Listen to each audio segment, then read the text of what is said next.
gentlemen, we have the distinguished, absolutely phenomenal radio veteran and founder of the National Black Radio Hall of Fame and so much more, the legendary Bernie Hayes. Yes! My head is swelling, you know that, right? That's not possible with the very wonderful, fruitful life you are leading right now. Everybody wants to be Bernie Hayes these days. My goodness, I hope not. I hope they want to be better. Well, you know what? You have definitely set the bar, I will tell you that. And one reason why I really wanted to connect with you is to let you know how loved you really are. Well, you felt very kind. Thank you so much, Felicia. Thank you for that. You know, as you know, I talk to a lot of industry folks who have been in the industry forever. Your name comes up quite frequently. And and the fact that you have founded the National Black Radio Hall of Fame and allowed a platform for many of us who would never be recognized if it were not for your foresight to see, oh my goodness, there's a gap that needs to be filled. And you have done such a wonderful job getting everybody together. So I wanted to say, on behalf of at least those people that I've talked to, thank you so very much for being such a trailblazer. Thank you, Felicia. Thank you so much. There's so much more to do, but I appreciate all those kind words. Thank you. Yes. Well, one reason why we're here is to talk about what we need to do, how to get engaged. What is it that what's your vision for the National Black Radio Hall of Fame? We can start there, actually.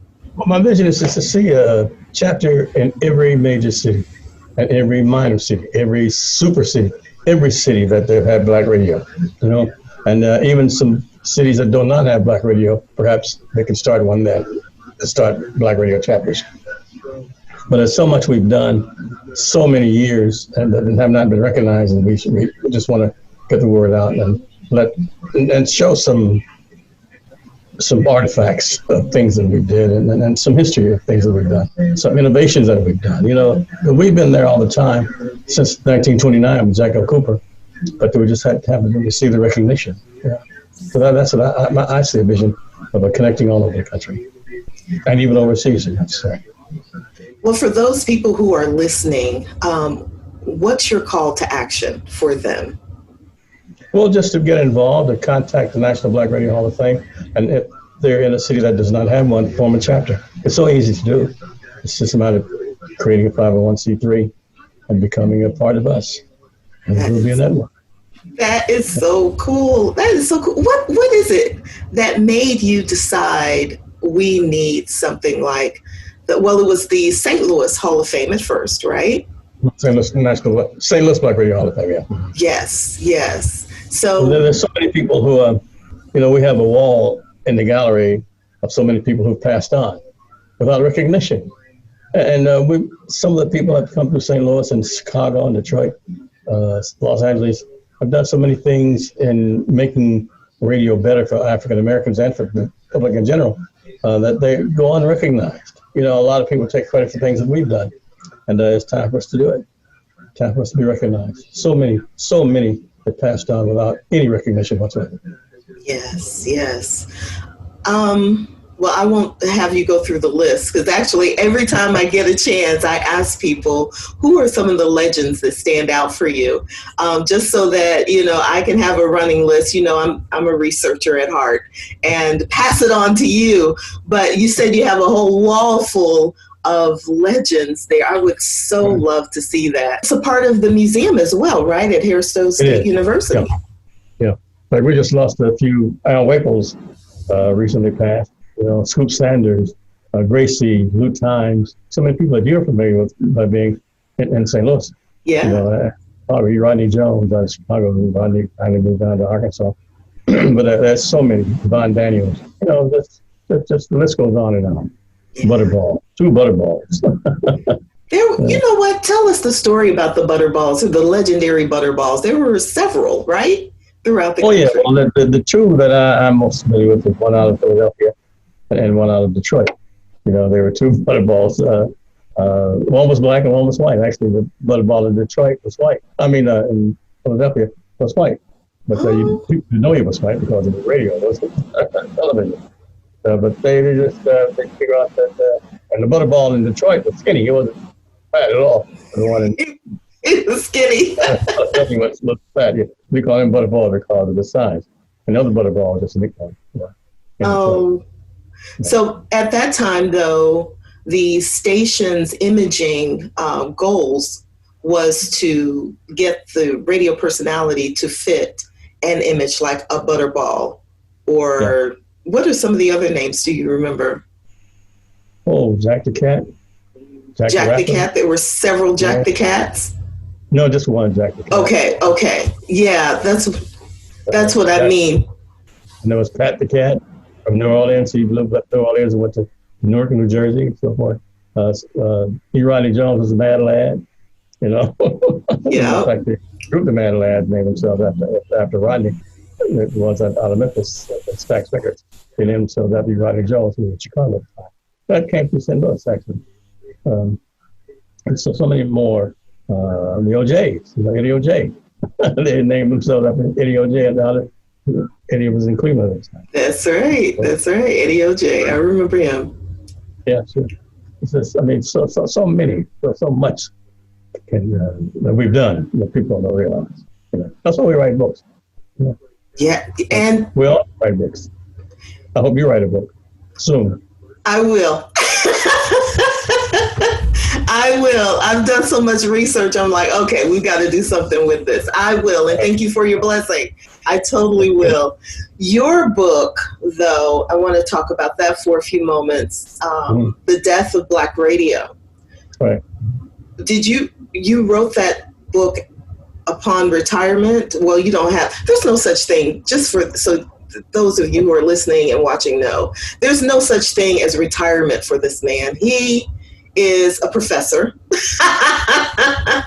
and he's a television talk show host, and he writes for one of the St. Louis newspapers. So no such thing as retirement. What is it? St. Louis American. St. Louis American. See? So there's no such thing as retirement.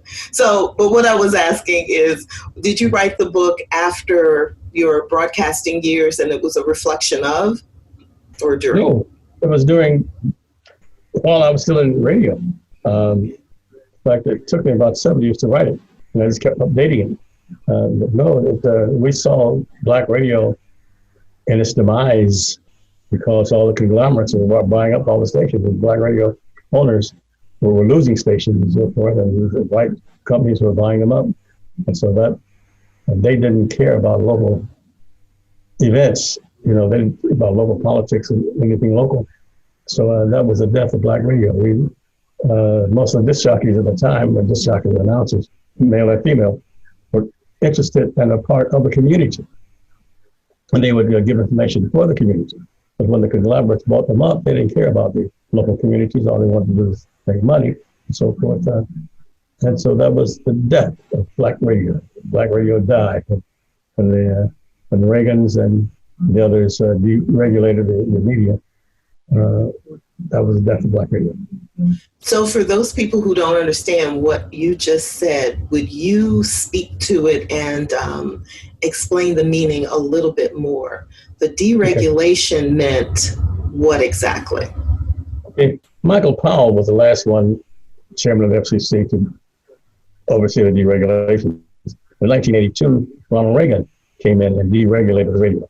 At one time, if you remember, you couldn't have more than 4 minutes of commercials in an hour, right? Mm-hmm. Now you're overloaded with commercials. You may have 20 minutes of a commercial on a 60-minute program. That was deregulation. That was you couldn't say certain words and certain phrases on the radio. They deregulated that, so now they can curse and use all kind of language on the radio. They can play all sorts of music. They gangster rap, and they got to the really terrible lyrics. That was all part of deregulation. But before that, black radio, we wouldn't even play "Work With Me, Annie" one time in the 50s. But that's like a church song compared to some of these. Yes. Yeah.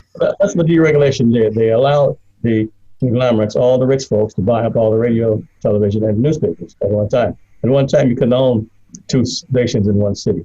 But now you can own 4 stations, 5 stations, 20 stations. You can own 840 stations. and the TV stations and the newspapers and all print media. And so now they just, they dominate, and they brainwash and so forth. And they're in control. Yes. iHeart has 800 some odd stations, 820, 840 across the country. Yeah. And that speaks volumes. Each one of those were programmed by someone not in a particular market. They were programmed by someone in Texas or someone in New York or someone in Los Angeles and so forth. So how would you be, say Tom Joyner. Tom was in Dallas. Again, still he was broadcasting all over the country. But how would, until they had those local breaks, you wouldn't know what was going on in Chicago. You wouldn't know what was going on in New Orleans, what was going on in Detroit, Shreveport. You didn't know because it was all programmed just to the general audience and not to a specific audience. Wow, so much history there. There's so much history there. We need more of that. We need, and when I said the death of black radio, the disc jockeys at one time, like I said, were part of the community. We would tell people where they'd go for they needed help for food, assistance, for utilities and so forth. That was we were caring. Although a lot of us would make jokes and so forth and then be happy, but would still give information to the consumer. And that was the most important thing we did, delivering information. That's the most important thing for survival, information. Exactly. And personality radio, as we knew it then, we see fading as the years pass. In fact, when I went to San Francisco in 1964, I couldn't use my name. I had to use the name of Bill Stewart because the station wanted to own the name of the personalities. It wasn't until I left WWIR in Chicago, I went there in 1964. And when I came to St. Louis in 1965, I could use my name again, Bernie Hayes again. But in 1964, I go to San Francisco, leave it now. Some people remember Bill Stewart. And I was Bill Stewart on the air there. That's right. They chose the name for you, and you had to fit the personality. Nice. Yeah, and like Johnny Rabbit here in St. Louis. You know about Johnny Rabbit here in St. Louis. There were 2 Johnny Rabbits, and the station owned the name of Johnny Rabbit. So when the first Johnny Rabbit left, the second Rabbit, Ron Ailes, came in, he became Johnny Rabbit. But most of the people, the audience didn't know, except for this announcing style. Wow. I read someplace that it was indeed the late 60s where radio personalities were able to use their own names, but they had to lobby for that or No, at that time, it was in early to mid 60s, even the late 60s. We were using our own names. We could do that. But the music is what changed everything. They had program directors who would select all the music for you. And usually somebody from another city was selecting the music that you had to play. And that's what Payola made such a big stink, because the person doing the programming was getting money from different record companies, and they make you play it in your particular market. And that was terrible too. Also part of the death of black radio, because at one time we could choose our own music, Right. What's your assessment of what you see now on radio, Bernie? Well, I think, speaking of the African American community, I think it's poor. I think the owners want us to boogie. They want us to have fun. They want us to tell jokes and so forth, but they don't want us to get involved in politics. They don't want us to get involved in local events that might impact their lives. And so this is what I see now. In fact, the disc jockeys themselves, a lot of the disc jockeys, the announcers on the air now, don't really care about the community. They want to get paid. It's going to be popular and do record hops and MC shows and other events of that sort. But they don't care about the community. Very few. I mean, I don't want to brush stroke all of them with the same brush stroke all the time. Say, what I'm trying to say. But I don't want to label them all the same. But there are some that really care. But most of them, the young disc jockeys now don't know about the community, don't care about the community. They just want to play the music and then have fun. Not knowing that someday we're going to know. You know what? We're definitely seeing that on the political scene with some of the rappers and how they have, not all, but some key ones have decided that they would prefer to get paid and become a face for the community, but not really believe in what it takes for the community to survive and flourish, which is really sad. And I would be really shocked to see if those careers were able to be as prominent as they were before all of this happened. Do you know what I'm speaking of with Trump and Lil Wayne and some of the other rappers who have been pulled into that web? Sure. Oh, of course. Yeah. Ice Cube. Ice, yes. I was like, not Ice. Oh no. Yeah. But the money is attractive. The money is attractive. The fame is attractive, and power is attractive. So very seldom will they speak truth to power, but they just want to get the money. And this is a nasty word sting about if you try to bring them down, your level, or try to show them what you consider the right thing to do. But they consider getting paid as the reason they're in the business. And then most of them are in the business only to get paid. They don't care about community. And it's sad to me. It really is. It hits right at the heart because these are the same people who have, made money off of getting people to buy into their relatability with what's going on in the streets and police brutality and not having enough food, money, clothes, car, whatever. They have some power. Well, if Kanye, Ice Cube, let's say any of them, really, Nelly, or the big rappers now, who has an audience, who have personal ear, if they would come out with a product, so suspenders, to tell the young kids to pull your pants up. Come on, with a suspender line, You could start there. Yeah, you'd be surprised that you wouldn't see any more sagging. You see them with nice suspenders. When we were growing up, we even wore overalls. They call them jeans, then we call overalls. We keep them pressed, crease in the overalls. We were stylish. We thought that would attract girls. It was really clean and nice and looking. But I don't know what that deteriorated to. But if some of these people with the clothing lines would just perhaps come out and say suspenders are stylish now, and dressing nice is stylish, keeping your shoes shine is stylish. You'd be surprised at the difference of these young kids who look up to these people, how they would change overnight. Well, no sack, but that's suspenders. They would have to be socially conscious and take that on as a responsibility to make a huge difference like that in the community, in gun violence as well. Yes, they have. And they all on Facebook and Twitter and Instagram and so forth. They would, just one of the main artists would do that. Say St. Deli here in St. Louis. If you would come out with a suspender line and start respecting ladies and dressing in suits or dressing nice,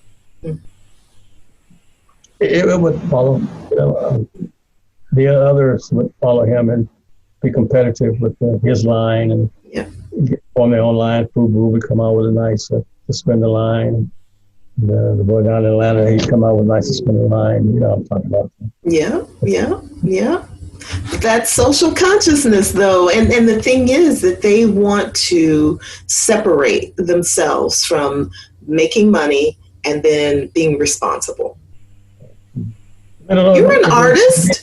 You know this stuff. You're an artist. I played some of your records. Really? Yeah, I was on stacks there for a while. But if they would concentrate on not denigrating ladies and not denigrating the community, and that they would get that consciousness that it would be reborn into them if they knew their history, if they knew what so many people have to provide a way for them to become famous and make money now, they would, someone would take note. You know, like there are some very educated rappers out there. There's some very educated people in the music business. There is. A lot of they took social consciousness. You know, there's in the NWA, but things of that sort. But if others would, if Snoop Dogg would come out with a nice suit line, shoe shine, double-breasted suits, nice handkerchiefs, suspenders, his pants up, and started calling ladies. Oh, I think that attitude of young people would change because they'd be known. It would spread. It'd be bad. Yeah. I was surprised at how fast hip hop spread. You know, I thought it was a subculture. It's a phase. Yeah. Everybody thought it was just a phase. It now has its own culture. You know, it has its own subculture. It does. Same thing happened with the fashions. Yeah. Absolutely. It totally does. Wow. Well, I don't know what it's going to take for us to be more in the mind of we are a brother's keeper. You know, we are a product of our community, and it cannot get any better unless we all participate. And I know that there was a lot of pushback with artists and the entertainment industry, period, and saying, oh, well, I don't want to be the big brother, big sister. I don't want to be responsible for that. It is a huge undertaking, and it's not fair to say just one person. However, when you have the power and the money to make a difference, make a change, just like you demonstrated, just like you explained, I think that's important for people to do. And everyone could join a gang. There are good gangs as well as there are bad gangs. There's a good gang in CORE. There's a good gang in NAACP. There's a good gang in these ladies' movements, the different women's movements. Yeah. These are good gangs. Yeah. And good gangs are for positive change. And they can happen. Black Lives Matter, Expect Us, all these different other groups under the umbrella of Black Lives Matter. And they're good gangs. Right. So, they've been hijacked. So, it's been hijacked. Yeah. But, all in all, they're a good gang. And if someone follows good gangs, they can make a change too. They can do it. Like what happened in Atlanta. That's hello. Flip from red to blue. Is that what you mean? And it's still a challenge now with these 2 Senate races. And if they join some good gangs and coming out and vote, get registered, and see what this election can do for them.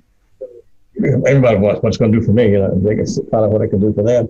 I think we may even have a chance at changing the Senate. Yeah. What do you foresee in our future? Now, you've lived through many disruptions in our world.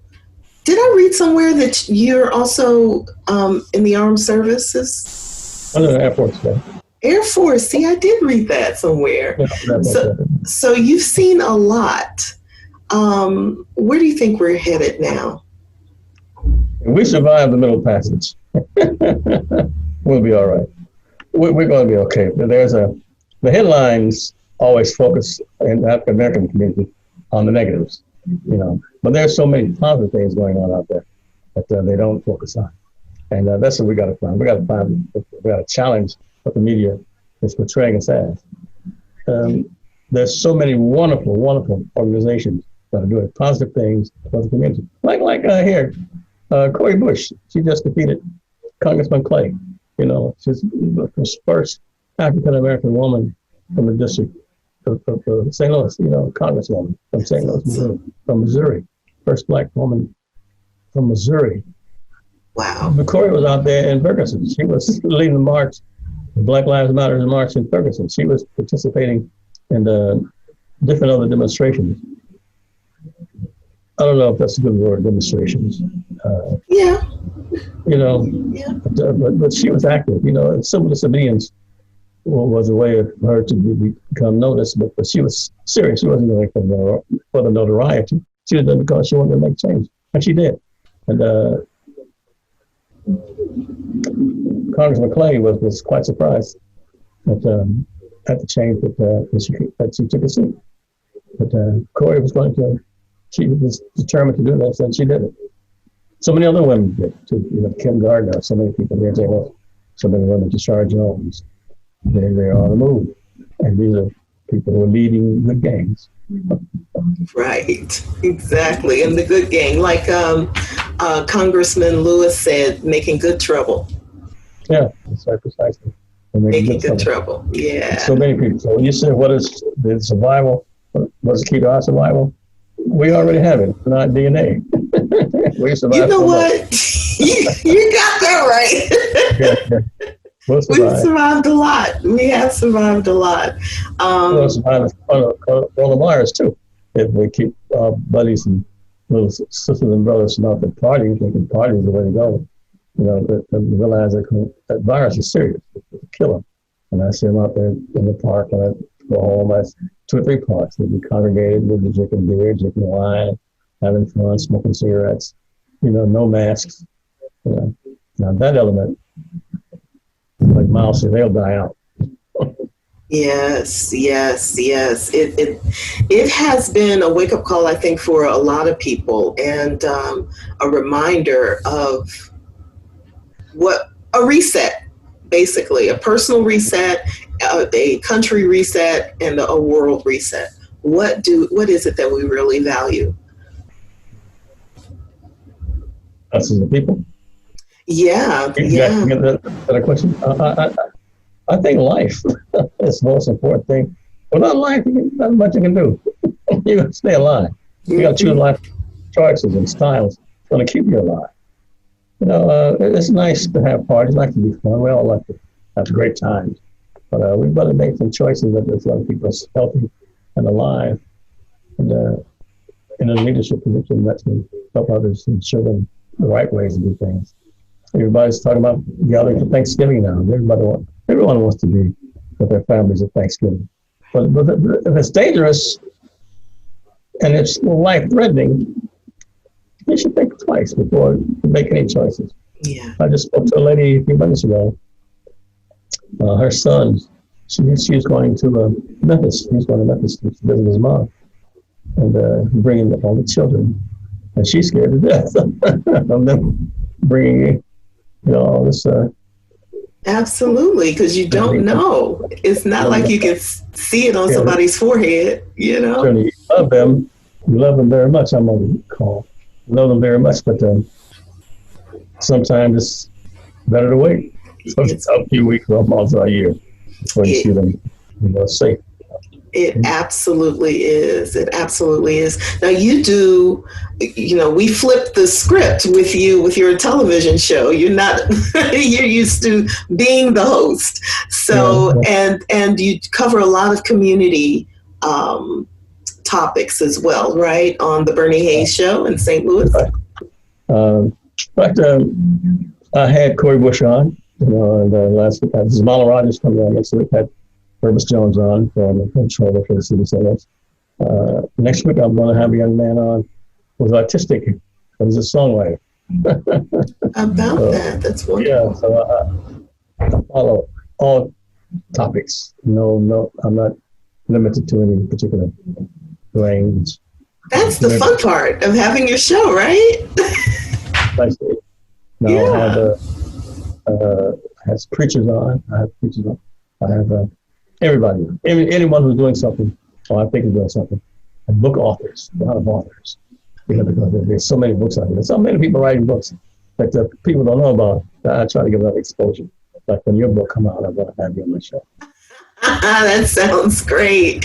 That sounds wonderful. I am looking forward to that. I did see that you had EDB on. EDB, I remember listening to her in high school at Sumner High. That's where I went to high school, and I wanted to be EDB. I wanted to mimic her, and it wasn't until I got into college and at the college radio station in at Lindenwood that I realized, okay, maybe I will do radio. And then I started listening even closer. EDB and Cheryl Winston. Yeah. Yeah. Cheryl went on to the music business. I hired Cheryl as an announcer. She was a salesperson, but she had such a beautiful voice, and I heard her speaking one time, and I said, Cheryl, I'm going to come on, be a jock for us. And she did, and she went on, went on to great heights. You did that. I discovered Cheryl. Yeah. It's so wonderful. I didn't know that. She's in the music business now. She's the promotion person. Yes. But Edie has a book. Is it about Marvin Gaye? Is that what Marvin Gaye, yeah. It's a play. It's a book and a play. The book is a companion piece to the play. Yeah. I'm gonna have to get her on and talk about that a little bit more. I didn't realize that. So interesting. Yes. That is so neat. Now you meant. I'm sorry. Say it again. It took about 2 years to do that project. Oh yeah. It took 2 years, and then it finally came to fruition, and it's beautiful. Really, really great. The play is great. The book is good. It's all wonderful. Yeah. Well, when you write, you pour your whole heart and soul into it. It's you eat, breathe it until it's done. So it's a huge undertaking to become an author. I'm looking forward to yours. All right, you know what? If that's supposed to be subliminal, it sure is seeping in. Third time, I've mentioned it. You can do it. Just 3 minutes a day, a paragraph a day, a paragraph a week, paragraph a month. I love it. Three lines a day when it comes to you. Just write it down. I love it. Well, I tell you what, Bernie, since I've been with you, I have done so much research, and even with the interviews, there's so much information. There's definitely a book in there. I just hadn't stopped. But now you're gonna be the little guy on my shoulder. You can get ready to do the book. Try to get Maurice Meredith and so many other people to do books, because so many people have books in them. Doug Easton. Doug will not write a book. Doug's a disc jockey, for people don't know. We came together in 1965. KTZ was the general manager a little bit later. And Doug has so much knowledge, but he won't write the book. But yet and still, when some people call me up and ask me about things that happen in St. Louis radio, and Frank Absher perhaps, or someone who says, who was cut, who was when, I'd call Doug, and he'd come up with an answer like that. I said, Doug, write it down. No. I said, Doug, write it down. There's too much going to be lost, if he leaves us without our knowledge. Well, you know what? Maybe I just need to sit down and interview him for a little bit and capture that knowledge so that it is not lost. Because, that's one reason why I really wanted to talk to you, because people take advantage they just take advantage of opportunities and take advantage that people are going to be here. I don't know if I'm going to be here tomorrow. I don't know. But I love having an opportunity to let people know how much they're loved.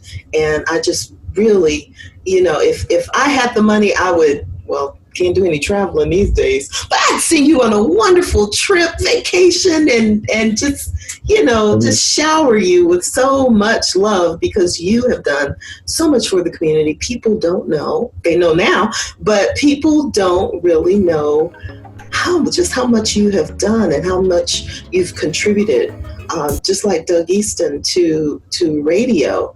And I really think it's my job, and those who are listening that want to do this work as well, to make sure that the history stays alive and the culture is documented and celebrated. Let me give you your kudos too, because you've done so much to help the National Black Radio Hall of Fame and Women in Radio and so forth. You're relentless, and the research that you've done and the knowledge that you have of writing grants, of researching different organizations and people and things, so forth. You're amazing to me, and you're one of a kind. And I just want to say thank you so much for all that you've done for me, for the Black Radio Hall of Fame, for the National Black Radio Hall of Fame, and for all the other organizations that you've helped, and all the people that you've helped, because a lot of folks don't know that either, and they should. Oh, thank you. Thank you so much. That is so incredibly sweet. Now let me stop. You got me blushing. Let me ask. Thank you, Bernie. I so appreciate that. So let me ask you this. Who else did you discover in your career? Yeah. Well, I had Michael Jackson here when he was 6 years old. They ran out of gas. Had to go buy them gas. Oh, yeah. Boogaloo. Have you heard the term Boogaloo? Well, Jerry Murray. Jerry-O. I'm going to find it. Yeah, you heard the term Boogaloo. Well, Okay. he came out with a record called Boogaloo back in 1964. And Tom and Jerry was called Boogaloo. And then they had Karate Boogaloo and so forth. He was a dear friend of mine. I felt like I kind of discovered him because I was first on to play his records. And there's so many artists. There were so many. We were the first ones to start playing, and I take credit for this. 12-minute records, 8 to 12-minute records. Yes. Yeah, and have you seen her? By the highlights, Marshall will tell you that we broke that record right here. I used to call Marshall and tell him, man, you got a song here. Have you seen her? And I called Marshall and Carl Davis and Squirrel and told them, man, this is a big, big record, and it's 12 minutes long. They couldn't believe it. So when they came to St. Louis, Eugene Record, they were doing the show at Kiel. And they were about to end the show, and they started running off the show. And the people started hollering, have you seen her? Have you seen her? Have you seen her? And they didn't know the song. But they came back and did something, satisfy the people. This stuff. Continue to sing the chorus. Have you seen her? Have you seen her? Have you seen her? Yeah. So some of the things we did. Yeah, good things. Man, I know that there's so much more. It's really hard to get all of this information in 1 hour. I get so much too. I wasn't thinking about what we've done and how many people we've discovered and so forth. But there are quite a few. Black radio has been a tremendous asset to the world, actually. Yeah, breaking records, discovering jocks, social consciousness, because you definitely did that a lot in the 60s, right? Oh, yeah. Mm-hmm. I have Dr. King on my show. And other people, that's SCLC, when they were really demonstrations in the 60s and 70s. And they would forecast the live program, but we would tell the people, like in the Bay Area, Dr. King is going to be in Montgomery this weekend and so forth, and he'd be in Birmingham, or like to be in Biloxi, Mississippi this week. We announced where he'd be, and all the gatherings would follow, and so many people. Jesse Jackson, when Jesse was running for president, he was a regular on my program, and others such as that. We used to just have people on that people were interested in hearing. Wow. Taking on information. Information is the key. Information. We need information to make it. Correct information. Have you noticed how confused we are listening to the news? It's like we don't know where the truth is. It's just all over the place. And it used to be information was true information, to help inform the public. Now it's like, let's see how we can confuse everybody. Deregulation. Before Reagan deregulated everything, there would be no Fox News. There'd be no misinformation news channels, such as Fox News and AOC and all them others. They would have to tell the truth, because people thought if you read it in a newspaper or heard it on television or saw it or heard it on the radio, it was truth. Right. You don't have to worry about what this true fake news and so forth as your president label. But at that one time, before the deregulation, everything was pure. Everything was real. If you heard it on the radio, it had to be true. Right. If you saw it in the newspaper, they wouldn't dare put it live newspaper. But deregulation let them do what they wanted to do. They own it, so they can do it. I mean, Fox News right now has really created a turmoil in this country, this whole universe, actually. They got people hating black people again. They got people not challenging you to vote. They trying to throw your votes out and not count your votes, not let you vote. I am appalled. I'm just speechless that this can go on in 2020. Maybe in the 60s, You only hear one side of the story. Two sides, sometimes 3 and 4 sides to a story. But they only hear one side, and it's a negative side. They don't like it such. But they won't listen to MSNBC or CNN or the other independent channels, and it's terrible. And I'll say it on your program, I think Fox News is the worst thing that ever came around. It's information. Yeah. It's disinformation and misinformation. Yeah, absolutely. Carter G. Woodson said miseducation of the Negro, and we're still being miseducated. Yeah. Which they always seem to find one to represent us, right? They always seem to find one who I'm like, who is that person? Where y'all get them from? They've got to be actors. They've got to be.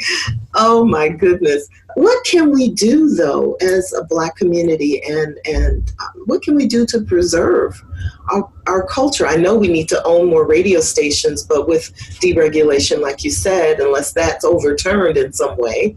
Write books. Write books. Write the books. You got to hold meetings and show the truth. You got to find out the true heroes of the community, heroines of the community, and follow them, because they have the right attitude and the right words to say. They're doing on the right path. The Urban League and the ACP, different organizations such as this. If you research them and you believe what they're doing, join one. Join that organization. If you can't find one that you believe in, start your own. You can do that. It's easy to do.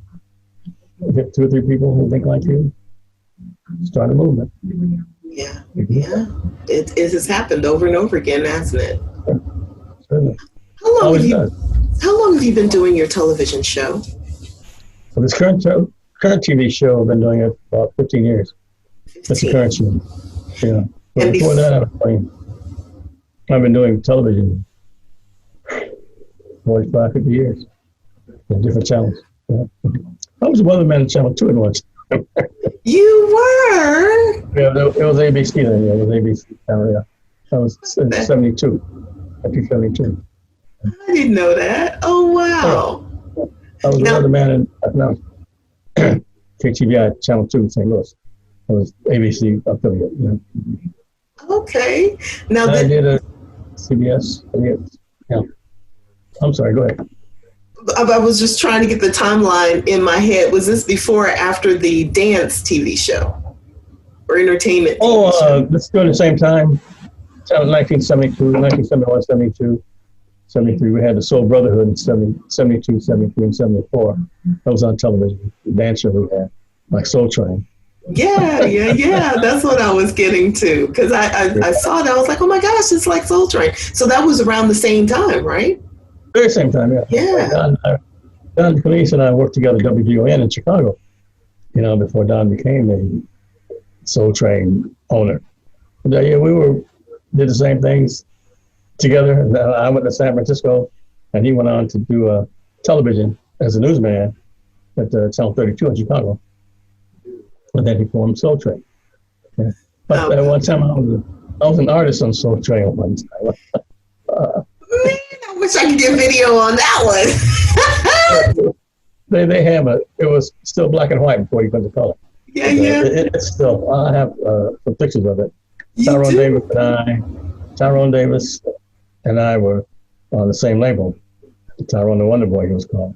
And then on the Soul Train program that we figured on was Tyrone Davis, Impressions, Shalax, B.B. King, and the Staple Singers, and Bernie Hayes. Cute. Same TV show. Yeah. Soul Train. Yeah. That is so phenomenal. Oh my gosh, you are a legend indeed. You are. I wish. Now tell me this, how does your family adopt to all of this greatness? It's just like, oh, that's dad, that's just granddad. I'm Bernie, that's it. I'm just Bernie. Nothing special to me. Why do kids do that to you? You know, it's like, after all this great stuff, it's like, That's Bernie is. Most of them call me Bernie anyway. They don't call me granddad or anything.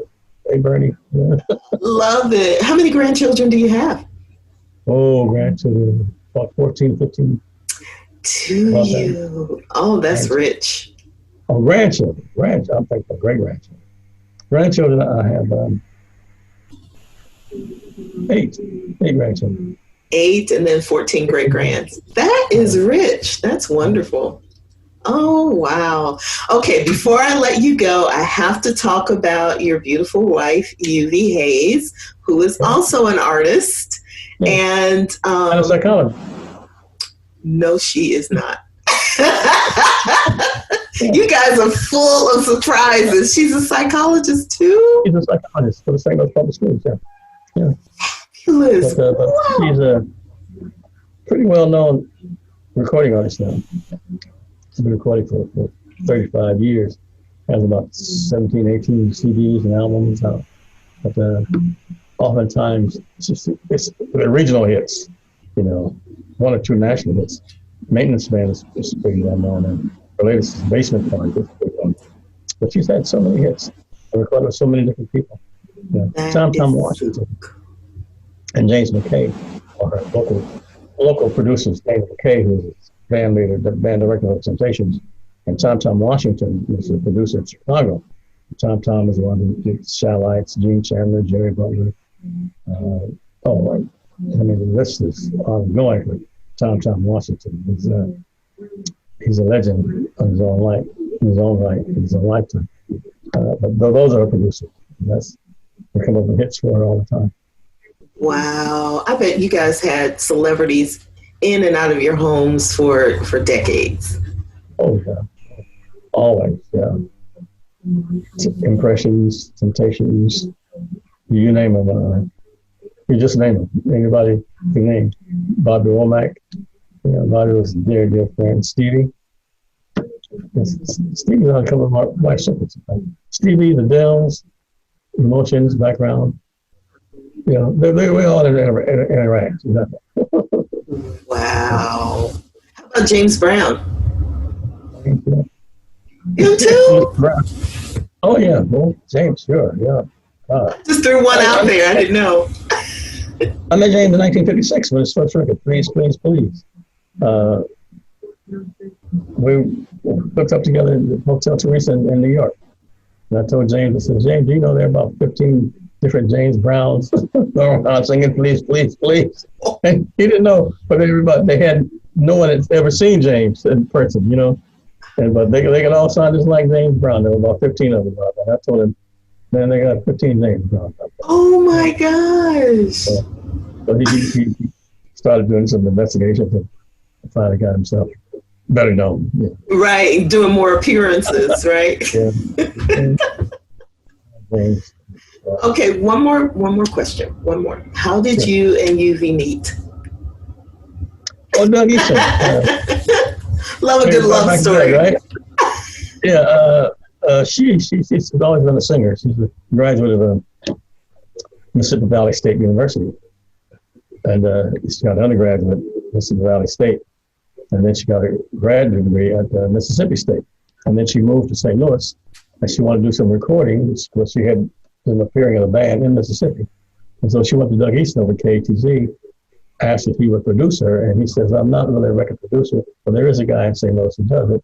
And he said it to me, and boom, on his website. I love it. I love it. That's a book right there. I'm just saying. That's a nice love story. I love that. Do you know? Say it again. And Luther Ingram, came to me when I first came to St. Louis. When I first came to St. Louis, he says, Bernie, there's no record stores in Alton, Illinois. Luther Ingram, if love you is wrong, I don't want to be right. And I says, well, let me go up there and see. And I went up there in Alton, Illinois. There was no record store there. So I started the first record store in Alton, Illinois. Started the first black record distributorship here also. Westcott Distributors. So the first black record store? Record store in Alton, Illinois. The first record distributorship, first black distributorship was here in St. Louis, Missouri. That was Westcott Distributors. That was Ted Hudson and I. We started that. Yeah. You know what? You are a documentary.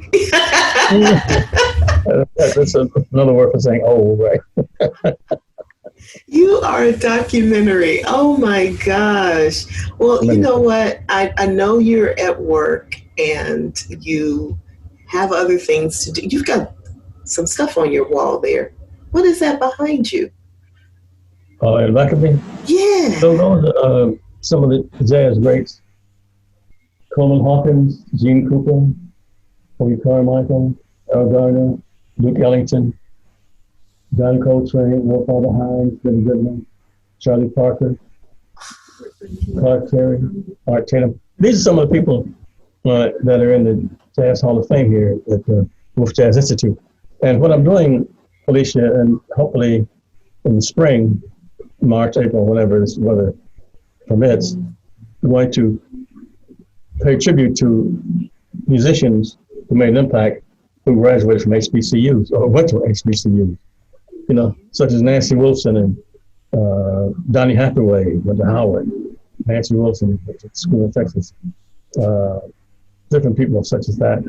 Billy Eckstein, we want to honor them for going to historically black colleges and universities.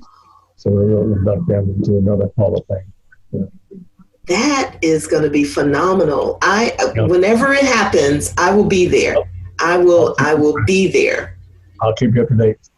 So is this going to be like a ceremony or is it going to be like a series? Or are you still in planning stages? It's going to be like one ceremony. We'll induct all of perhaps 20 or 30 of them at one time, just a brief bio of each. Nancy Wilson, born 77 bucks, the Capitol record artist, like that. But they'll be inducted into the Wolf Jazz Hall of Fame. That is so phenomenal. Where you're the director, by the way. Yeah. Mm-hmm. That's why I said there's no retirement in your DNA. So you're the director of St. Louis Jazz and Blues Museum? It's the Wolf Jazz Institute and Gallery. And also we're connected also next door to the same building, the National Black Radio Hall of Fame. I'm also the executive director of the National Blues Museum. And you have time to talk to me. I am just so honored. I'm honored to talk to you, Felicia. You kidding me? It's my honor. Oh, this is great. This is great. Well, thank you. Guys, that's the reason why we call him the Godfather of radio. I'm just saying, it's just mind-blowing. Thank you so much. Thank you so much for spending some time with me, and I look forward to continuing working with you however you want it. I'm there for you. I appreciate it. I'll be looking for the book. Okay. Thank you, Felicia. Thank you, too. Have a beautiful day. You too. Thank you. Bye-bye.